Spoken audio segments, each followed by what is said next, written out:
Hey, everybody. I'm Chris Metzler, one of the programmers here at the Decibels Music Film Festival presented by SF Indie Fest.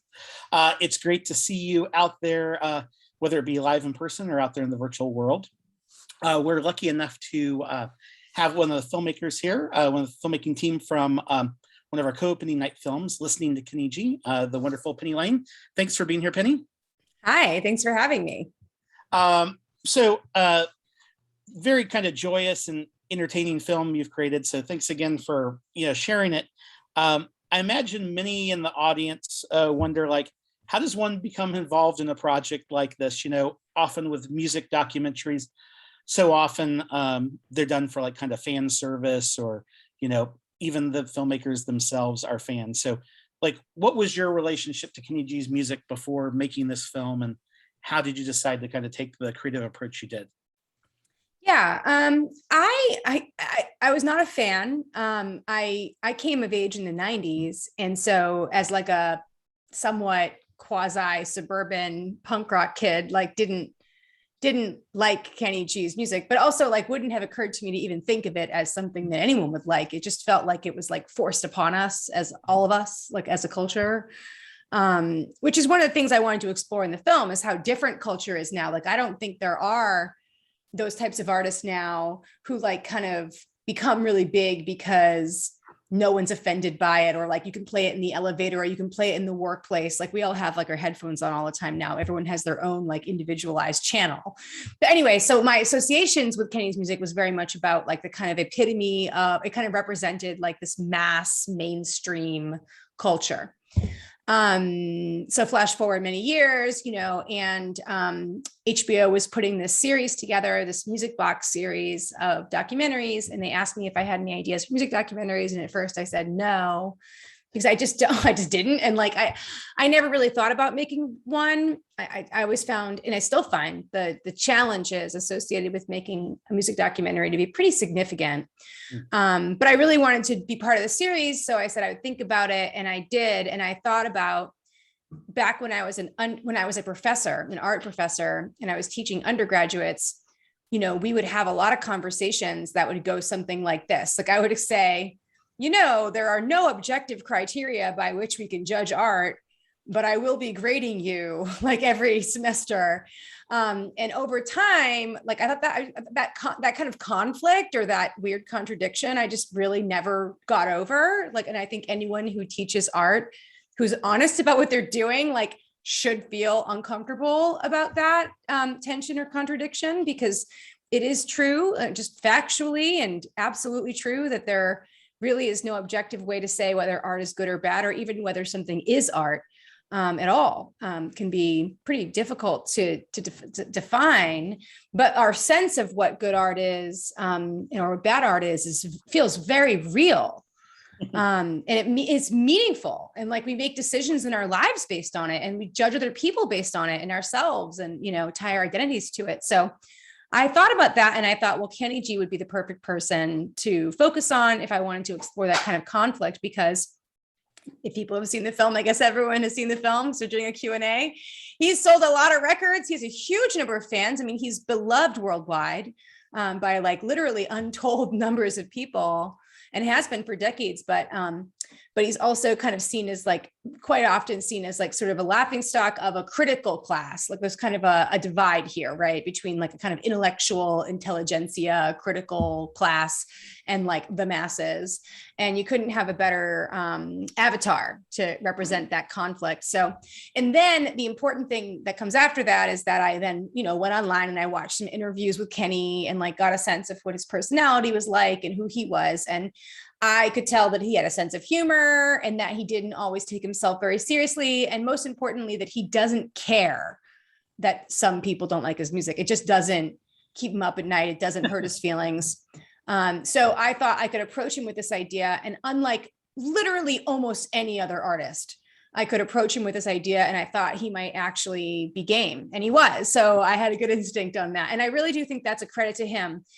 Artists are very sensitive. I can't think of any other artist that I could have approached with this idea and gotten buy-in from them. Yeah. Well, what was his kind of first reaction when he decided to do it? I mean, he's just like, okay, let's take this leap of faith and see what, like, in some ways, did he see it as like, this was your piece of art that you were creating? And so he was curious what you would come out on the end? Or was it one of those things where, was there any kind of reticence or anything? Like, were there any kind of parameters that he set from the beginning? He didn't set any parameters, and he didn't have any creative control over the project. And that is something that, is different with different music documentaries or celebrity documentaries. So it is worth saying that he wasn't a producer on the project and he didn't have any control over it. I think that he trusted me, and I think he was right to trust me. We met, we liked each other right away. We get along really well, which I think you can tell in the film. Like, there's like a friendship here. There's as soon as I met him, I just really enjoyed every minute of being around him. And I think he feels the same way about me. So I think he is a professional. I think he's done a lot of showbiz things over the years, and he's learned to trust his instincts about people. So no, he didn't have like a huge, he didn't like try to control the project. And he also didn't seem to really know what I was doing or why, or, he just was like open to it and figured it was probably good for him. And that maybe it would reach different audiences than the people he normally is interacting with. Yeah, I think that, I mean, it's an interesting takeaway. I mean, obviously, before seeing this film, I had an opinion of Kenny G without really knowing anything about Kenny G, and I think even some of the music that, are introduced to us, like, I didn't even realize that was Kenny G, it's just like, absorbed. And the thing about it is like, I don't know, at the end of the film, where I was like that, it's not like I hated his music. It's not like necessarily, but I liked him, and, you in a relationship, especially with performers, when you like somebody, it totally just kind of opens another door of the way that you see it perspective wise. I hope so. Yeah, I hope that's true. And I hope that people who come into it as fans also have like some kind of interesting journey along the way as well. It was really important to me that the film function for people who are coming at the film from really different points of view, including kind of like, no knowledge of who he is. So I guess in regards to kind of the storytelling approach that you had, I mean, how much of this was kind of a sense of discovery versus the idea that you knew the kind of building blocks that you wanted to kind of explore the kind of concept? I mean, because it's a very conceptual film, I guess, in some ways. I think it is. Yeah. I think like when I look back at like the pitch I wrote, like I pretty much like, that's what I did. Like the tone, I think I had a very strong instinct at the tone, and how to like, I knew that there'd be no score, for example. Like I knew I wanted it to play like pretty straight, because there are things in the film that some people think are like insanely funny or offensive or fun or nice or whatever. Like people have very different reactions to him and to the content in the film. And so I knew that I didn't want to like layer a lot of music on it to tell you how to feel about things, because I knew that people would have very diverging points of view. There are people who watch the film and who come in as fans and go out as bigger fans. And there are people that come in, hating him and go out hating him more. I mean, all of these are available opportunities for people. Like, I'm not here to like tell you how to feel about Kenny G, or his music. Right. I would say the discovery was, really had to do with him and like getting to know him and his personality and his story and his ideas about music and what he's doing. I didn't know any of that going in. I only knew his like kind of general demeanor and what I thought was interesting, which was really more about talking to the critics and stuff. Mm-hmm. So the discovery was much more about how his way of thinking about art and music became such a big part of the film in a way that I didn't necessarily know at first. Like at first I was thinking of him as like an avatar. I wasn't really thinking about him as a protagonist, but he really very much became the protagonist because he also was amazing on camera. And it would be like malpractice not to use him because he was so good. Like everything we filmed with him was great. So yeah. Yeah, there's definitely something sparkling about him. When you were kind of trying to, approach different kind of critics about being interviewed for the film, right. I mean, were there people where they're just like, look, I'm super familiar, I have an opinion, like, how did you kind of find the people that you wanted to interview those roles? Yeah. One of the things is, I mean, one of the big differences between, let's say, documentary and reality TV is like, in reality TV, obviously people are just like, are willing to kind of slash or talk bad about different people, whereas usually like people will be like, I'm not going to more restrained. I don't have anything good to say, So Oh, obviously sure. you Yeah. had a very different approach in nuance. Yeah. How did you kind of cast the critics, I guess, in some way? So that was really big challenge because I felt really it's like I felt like writing to like a preeminent jazz scholar or musician and being like, hey, do you want to talk about Kenny G, my documentary, was like maybe would be almost offensive to some people. So I mean, I genuinely was like afraid to reach out to people in some ways. The people that I chose were people who had either said something at some point in their career, had written something. So like Ben Ratliff, was the New York Times jazz critic for 20 years, during the exact period of time that Kenny was like the biggest thing in the world. Right. So he had written 2 pieces about Kenny G in the year around the year 2000, both of which were inspired by, let's say, the Pat Metheny letter, like which had been this huge circulating viral thing. And so he'd written a couple pieces about Kenny at that point, and they were nuanced and funny and sophisticated and everything that Ben Ratliff is. So he was the first person I found and knew right away I wanted. And then there was like this guy, Chris Washburn, who I think might be the only person who's written an academic paper about Kenny G. So he wrote a paper called "Does Kenny G Play Bad Jazz?" And it was a quite interesting paper that he had published. So he was on the list. And then there's this Marxist guy named John Halley, who, as I was making the film, he published a piece in Jacobin magazine called "In Defense of Kenny G." And that was like, he said the most hate mail he's ever gotten in his life was like writing this defense of Kenny G in Jacobin magazine. But he makes this very effective Marxist argument that, this like kind of class-based snobbery isn't really doing anyone any good. And might be doing quite a bit of harm to society. So he had written something. And then Jason King is the only one that I talked to who didn't. He'd never written anything about Kenny, but I'd read a bunch of other stuff he'd written about other things, like Clive Davis. Clive Davis was his mentor, so I knew he knew him really well. He teaches music production. He's also a musician. Like, he's written a lot about Black music and like cultural appropriation angle and a bunch of other stuff. Like, I knew he could help me connect many, many dots, and he seemed to just be a very smart person. So luckily he said yes. And then the last person we talked to was, why am I blanking? Will Lehman, who's wearing the hat. And he's a jazz critic. And he had written a lot about smooth jazz. And again, he might've been the only jazz critic that I could find who had taken that topic seriously at all. So he knew a lot about the genre, and he knew a lot about the history and the radio story. So I actually lucked out in the end, because I found these 5 critics who were, every one of them was amazing and like a star.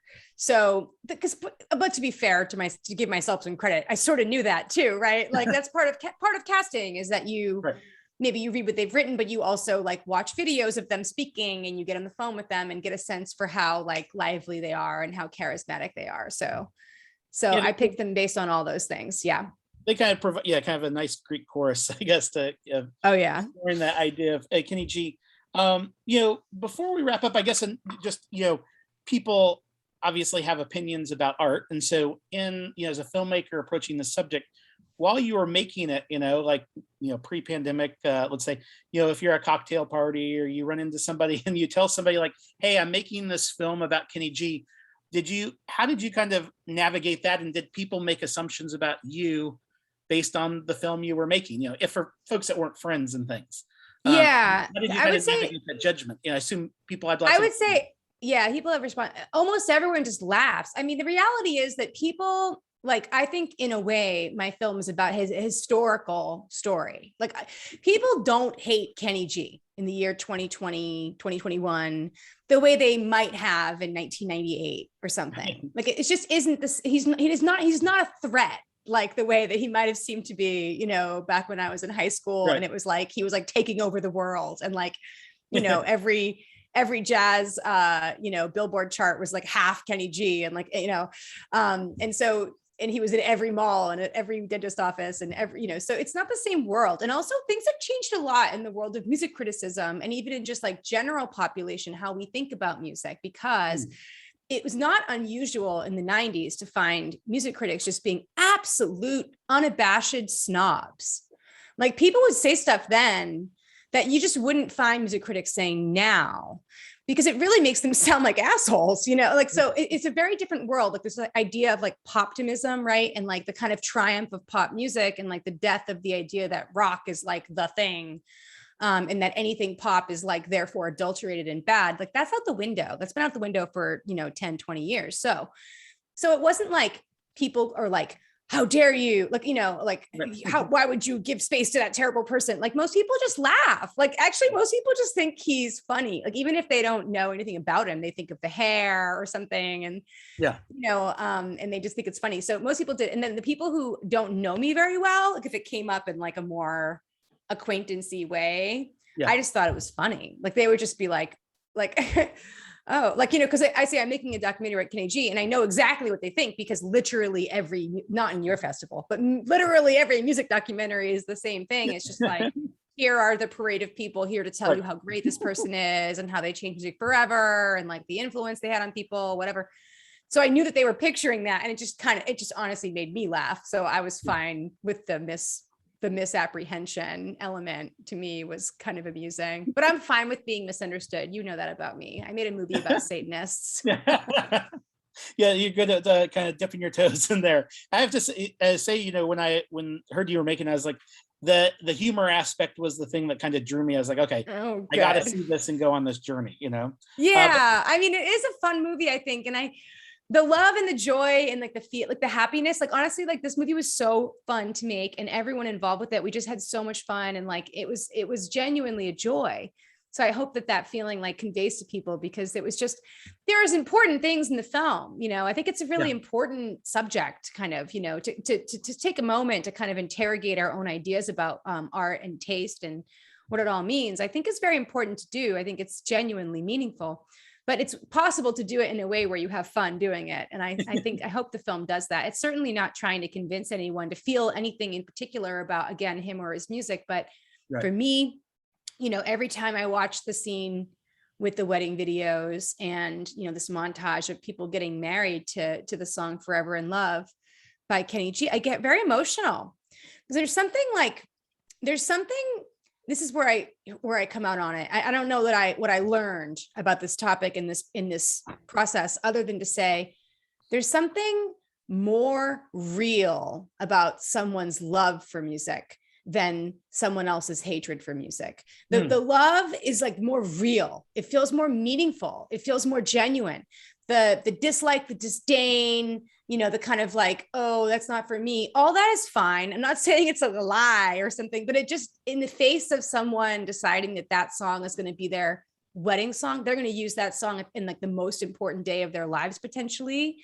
That just feels like a more meaningful thing than someone else who's just like, well, jazz is great, but he's not good or something. You know what I mean? Like, so for me, like at the end of the day, like I look at that scene and I just think like, this is a conversation ender in a certain kind of way. Like it sort of makes the other stuff feel a little bit beside the point. And it does give you I hope a greater like empathetic sense that other people loving something doesn't need to be like a threat to you, like your worldview, because someone also said once, like Branford Marsalis said once, and I thought about interviewing for the film, but COVID, whatever, it's a whole thing. But he had said once many years ago, like, people need to leave Kenny G alone. Like, it's not like anyone was ever like, well, I could put on this like amazing John Coltrane album, but no, I won't, because Kenny G has a new album out. Like, that's never happened in the history of the world. No one was ever like, I could go to this hot jazz club tonight, but I won't because Kenny G is playing at Madison Square Garden. Like,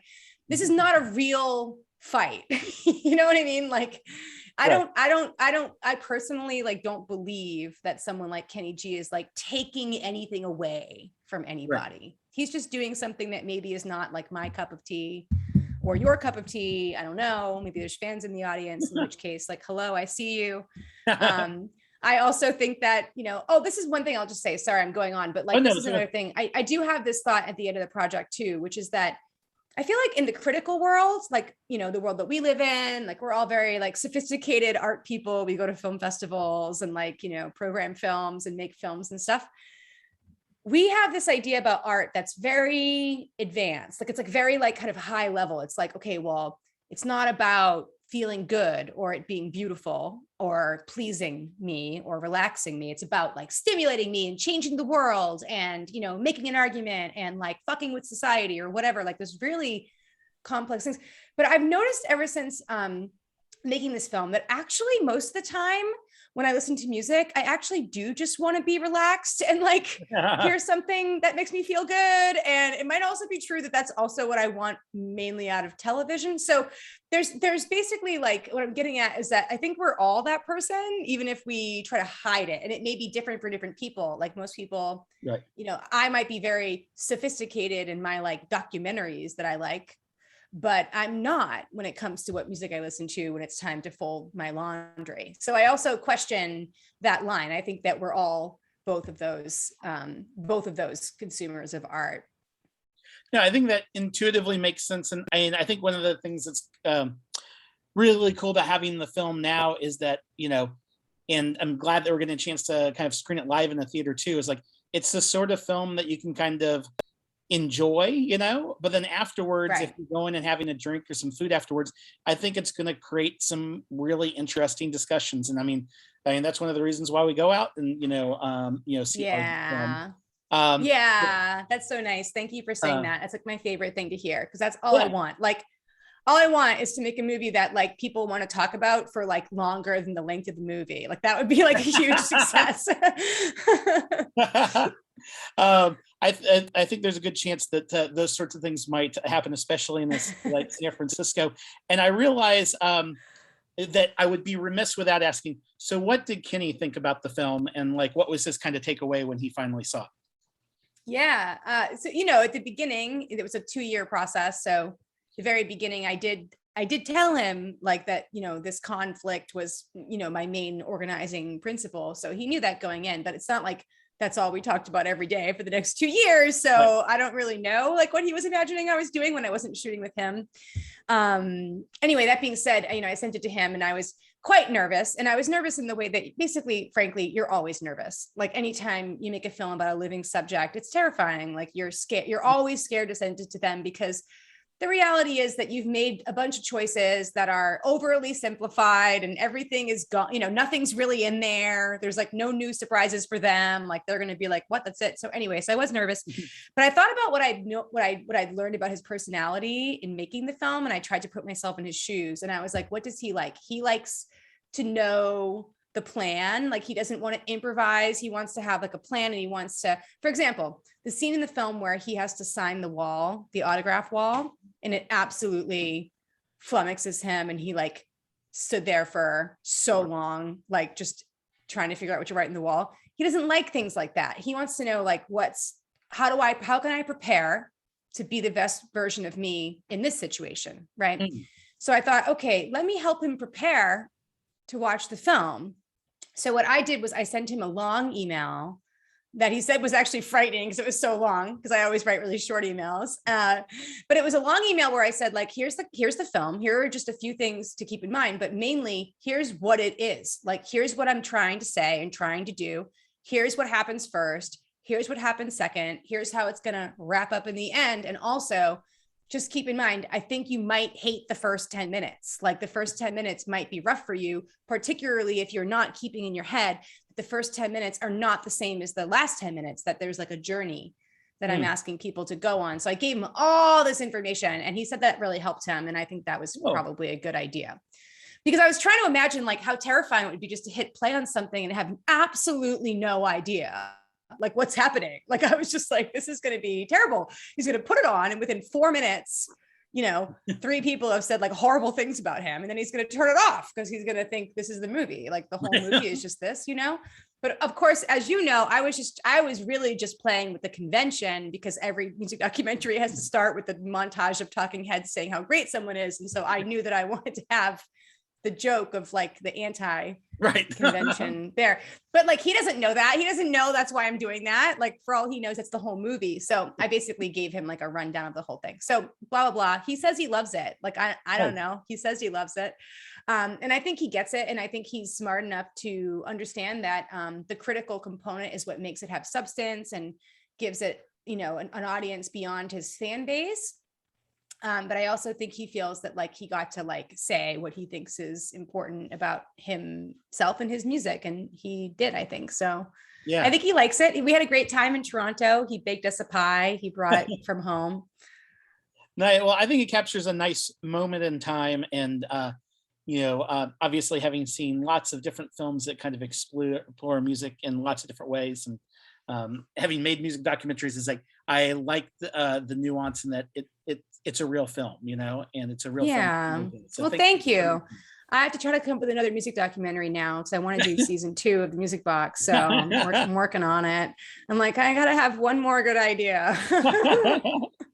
Well, fingers crossed for you, and thanks Yeah, again for thank sharing this for you. the decibels. Thank you. I'm so glad that everyone came to see it, and thanks for being here. And let me know what you think about the film on Twitter. I'd love that. Very cool. And how can people reach out? I guess, is it On Twitter, I'm Lenny Payne, Lenny LENNYPANE. Yeah. Penny Lane gets taken by other people whose names aren't even really Penny Lane on their birth certificate. So I've had to make do with Lenny Payne in my life. Shout out Penny on Twitter and let her know what you think of the film after. Yeah, I'd love that. Thank you. Yay. Thanks again. It made me